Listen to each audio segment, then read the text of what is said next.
Everyone loves pizza, right? Truth is, though, there's pizza and then there's pizza. And if you're ordering takeout or delivery, there are a few classic errors you'll want to avoid to really get the best out of it. These are the mistakes everyone makes when ordering pizza. Pizza time. Okay, so ordering pizza is supposed to be the easiest, most hands-off dinner ever, but hold on one second, because there's one thing you might want to do yourself: slicing it up. If you cut your pizza yourself as soon as it hits your dinner table, you'll benefit in a number of different ways. For one, if you ask for your pizza uncut, you'll get to decide on the exact shape and size of slice you want. Plus, you're likely to show the job a little more care than the cook back at the restaurant, who is likely going to be throwing your pizza in the box in a hurry. Additionally, if you're worried about your pizza growing cold during transportation, asking for your pizza uncut will help it retain more heat until it reaches your house, since cut-up food chills faster. And lastly, if you prefer a crust on the crispier side, cutting your pizza seconds before you eat it will help you keep that crispy crust actually crispy, as the sauce and other liquid toppings won't be dripping down into the cut crust on the ride to your place. While the hope is always that you'll open up that delivery box to a nice hot pizza, chances are that your delivery won't be as hot as it could be. It's not coming straight from the oven after all. But reheating your pizza before you dig in is a simple trick with a big benefit. It's more convenient than you probably think, too. You just want to ensure you reheat your pizza in the correct way. The best method is to reheat your oven to 500 degrees Fahrenheit either as soon as you place that delivery order or when you get home from picking up your pizza. Then place a baking sheet in the oven to heat up with it. Once the oven has reached the ideal temperature, toss your pizza onto that piping hot baking sheet and let it heat up for about 5 minutes. This not only guarantees a truly hot pizza, but it also can help crisp up a crust that's gone a little soggy during transit. If you're feeding a group, there's nothing worse than realizing that you don't have quite enough food. It's just as disheartening to realize you've ordered way too much and wasted money on pizza that didn't get eaten. The next time you feed a crowd with pizza, you'll want to make sure you get the numbers just right, and there are actually a few tricks you can try in order to pull this off. The first of these is the 3/8 rule. This rule assumes that most medium pizzas are cut into 8 slices and that the average person will eat 3 slices of a medium pizza. So, to find out the number of pizzas you need for a group, just multiply the number of guests by 3/8, or 0.375, and then round up. So, if you have 10 guests, you need 4 pizzas. If you have 20 guests, you need 8 pizzas, and so forth. You can adjust the formula to account for larger or smaller pizza sizes with more or fewer numbers of pizza slices, as well as to account for hungrier or less hungry guests that may not eat an average of 3 slices. You can also adjust the number of slices each person will eat by what type of pizza you're ordering. Adults are more likely to eat more slices of a thin crust pizza, for example, than they are a deep dish pizza. If your motto with pizza toppings is more is better, you may want to think hard the next time you order one. While all those extra flavors and textures can make a pizza great, the more toppings you order, the less the quantity of each topping pizza makers will add to your pizza. One small pizza for all of us, with no toppings. Cheese is a topping, Jerry.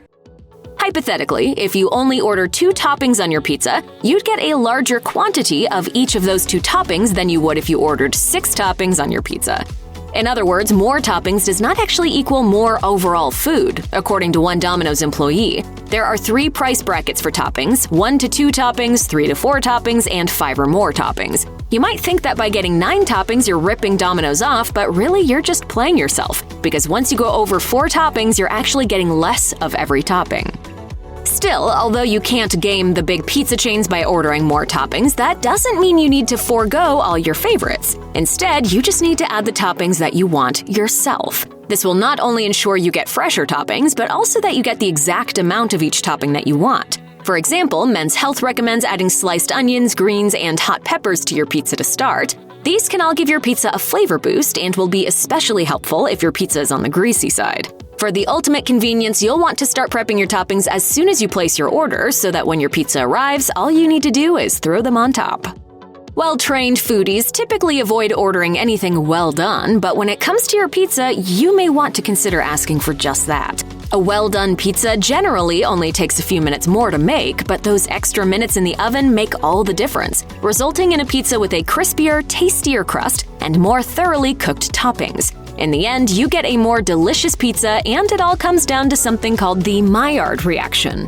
This is the name given to the transformation of sugars and proteins that occurs when food cooks, resulting in new flavors and aromas that are particularly tempting to the human palate. So, forego your limp pizza slice with that chewy mozzarella and those barely cooked vegetables. Next time, ask for your pizza well done. So, you're ordering pizza for a family, a few friends, or even just for you. Either way, you want leftovers. You take a look at your options and decide that 2 small pizzas is the way to go.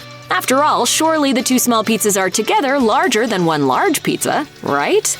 Wrong. With a little bit of math, one Twitter user recently calculated the surface area of both 2 12-inch pizzas and 1 18-inch pizza and found that you get more pizza when you order the 18-inch option versus the 2 12-inch pizzas. And yes, while you might point out that 12 times 2 is indeed 24, that's not really how math works. At the end of the day, an 18-inch pizza has 254 square inches of pizza, whereas 2 12-inch pizzas give you a combined total of only 226 square inches of pizza. That's more bang for your buck, whichever way you cut it. If you order delivery, the state in which your pizza is transported is pretty much out of your control. That delivery driver can punt your pizza into the back of their car and let it slide around their trunk as they take every corner at genuinely frightening speeds, and you'll never be the wiser. But if you order takeout, you can be a little more conscious about how you transport your pizza. To start, try keeping your pizza level on the ride home for less cheese and topping slippage. There's even a nifty little trick to help you out. Just lay a 16-ounce soda bottle on its side in the crevice at the back of your car's passenger seat, and then set the pizza boxes onto the seat. The bottle is typically just the right height to make that side of your pizza level with the side lying toward the front of the seat, so everything should keep on the straight and narrow. Just don't speed, and you should be fine. Restaurant diners are often split into 2 camps, the ones who will complain vehemently anytime anything at all goes wrong with an order. It says 100% guaranteed, you moron! Mister, if you don't shut up, I'm gonna kick 100% of your ass! And the ones who'd rather just keep quiet and deal with an incorrect meal. Obviously, you don't really want to be in that first group, but if you fall into the latter, you might also be doing yourself a disservice. According to a former Domino's pizza employee, it's incredibly easy to get free food if you just call up the pizza place and politely let them know you're not happy. While the past employee does note that Domino's, as an international chain, is working with some decent profit margins that allow the brand to do this, it's worth trying this out at your local pizza places too. Just remember, be nice and don't take advantage of the system. Only call your local pizza joint up to complain if there really is a problem with your pizza order. And don't forget them when they go out of their way to make it right. Of course, sometimes you can get a little free food simply by being a nice and regular customer. As the same Domino's pizza employee noted, if you become a regular at a specific pizza restaurant and you're consistently nice to the employees, they'll probably be happy to treat you every now and again. The employee says, "For nice people, I would always try to go the extra mile. Sometimes if we had extra stock of something, my manager would let me give it away for free to customers I liked." So whatever the circumstances, treat the food service employees you encounter with respect and a smile. Not only because it's the decent thing to do, but also because you might get some free breadsticks out of it. It does pay to be nice, after all. Okay, so you get your pizza home, you reheat it, you top it with some fresh veggies, you slice it yourself, you enjoy every bite. Your work's done, right?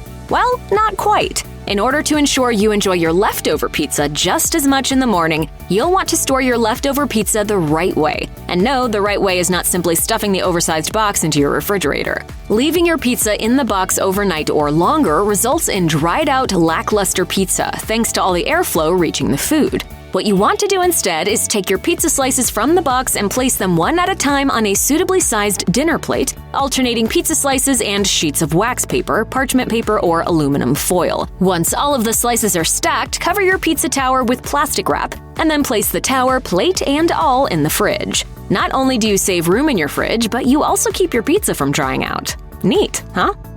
Finally, when it's time to enjoy your leftover pizza, you'll want to make sure you're reheating those slices correctly. Here are several ways you can do that. If you're using the oven, reheat your pizza at 375 degrees Fahrenheit on a foil-lined baking sheet for about 10 minutes. If you want to use the skillet method, put your cold pizza in a non-stick skillet, heat the skillet up, add a few drops of water into the pan, cover the skillet, and wait. The skillet will brown the bottom of the pizza and crisp it up, while the water helps the toppings and cheese get all steamy and melty. What you absolutely don't want to do, however, is simply throw your pizza into the microwave. That's the perfect recipe for a soggy, sad pizza. And you're better than that, right? Check out one of our newest videos right here. Plus, even more mashed videos about your favorite foods are coming soon. Subscribe to our YouTube channel and hit the bell so you don't miss a single one.